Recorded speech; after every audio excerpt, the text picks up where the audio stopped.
ابو داؤد شریف کی حدیث ہے، نبی کریم صلی اللہ تعالی علیہ وآلہ وسلم نے ارشاد فرمایا، من احب للہ وابغض للہ واعطى للہ ومنع للہ فقد استکمل الایمان۔ فرمایا جس شخص نے اللہ کی خاطر ہی کسی سے محبت کی اور اللہ ہی کی خاطر کسی کو ناپسند کیا اور کسی کو دیا تو اللہ کی خاطر دیا اور کسی کو دینے سے رک گیا تو اللہ کی خاطر رک گیا، تو بے شک اس نے اپنے ایمان کو مکمل کر لیا، اس نے اپنے ایمان کو مکمل کر لیا۔ اب یہ چار چیزیں جو بیان کی ہیں، چاروں کا تعلق کیا ہے کہ ہر شے کے پیچھے اللہ کی رضا، اللہ کی محبت ہے۔ کہ کسی بندے سے، کسی جگہ سے، کسی شے سے محبت تو کس لیے؟ احب للہ، اللہ کے لیے۔ جیسے مثال کے طور پہ ہم مکہ مکرمہ سے پیار کرتے ہیں، کیوں؟ اس لیے کہ خدا کا گھر ہے اس میں۔ ہم مدینہ منورہ سے محبت کرتے ہیں، کیوں؟ اس لیے کہ محبوب خدا صلی اللہ علیہ وآلہ وسلم کا وہ شہر مبارک ہے۔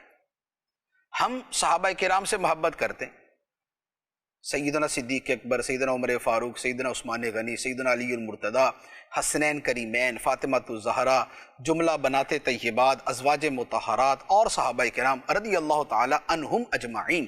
ہم ان سب سے محبت کرتے ہیں اس لیے کہ یہ محبت خدا کی محبت کی وجہ سے ہے، خدا کے رسول کی محبت کی وجہ سے۔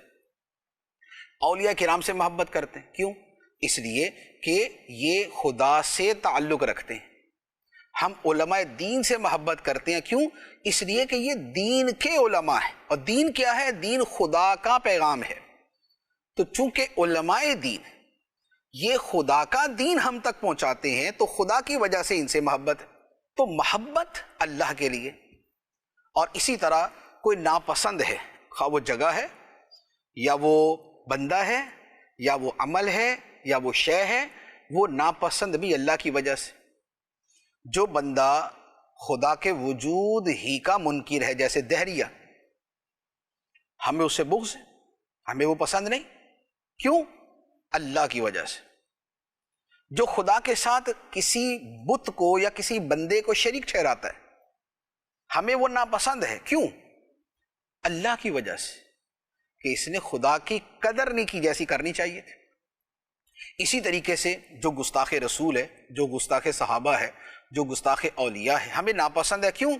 اس لیے کہ وہ اللہ کے نبی کی بارگاہ میں گستاخ ہے، وہ اللہ کے دوستوں کی بارگاہ میں بے ادب ہے۔ تو ہمارا ناپسند کرنا بھی اللہ کی وجہ سے، تو محبت رکھنا اللہ کی وجہ سے، ناپسند کرنا اللہ کی وجہ سے۔ اسی طرح اگلی بات کیا بیان فرمائی کہ اس کا کسی کو دینا بھی اللہ کی وجہ سے اور کسی کو نہ دینا بھی اللہ کی وجہ سے۔ مسجد میں بندہ دیتا کیوں؟ ذاتی فائدہ تو نہیں ہے، اللہ کی محبت میں دیتا ہے۔ کسی مدرسے میں دیتا ہے، کسی جو ہے وہ دیندار کی خدمت کرتا ہے، کوئی دین کا مبلغ ہے، وہ اس کے لیے سہولیات پرووائڈ کرتا ہے، کیوں؟ اللہ کے لیے۔ یا نیک آدمی ہے، اس نیک بندے کو کوئی شخص اس کی خدمت کے لیے کچھ پیش کرتا ہے، کیوں؟ اس لیے کہ یار نیک آدمی ہے، یہ خدا کی بندگی کرنے والا ہے۔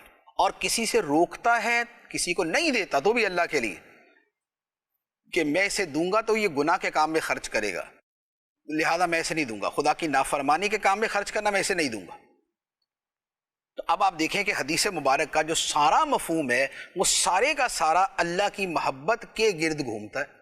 کسی سے محبت ہے اللہ کی خاطر، کسی کو ناپسند کیا اللہ کی خاطر، کسی کو دیا اللہ کی خاطر، کسی کو دینے سے رک گیا تو بھی اللہ کی خاطر۔ تو فرمایا کہ جس میں یہ خوبیاں پائی جائیں گی فَقَدِ اسْتَكْمَلَ الْإِيمَانَ، تو بے شک اس نے اپنے ایمان کو مکمل کر لیا۔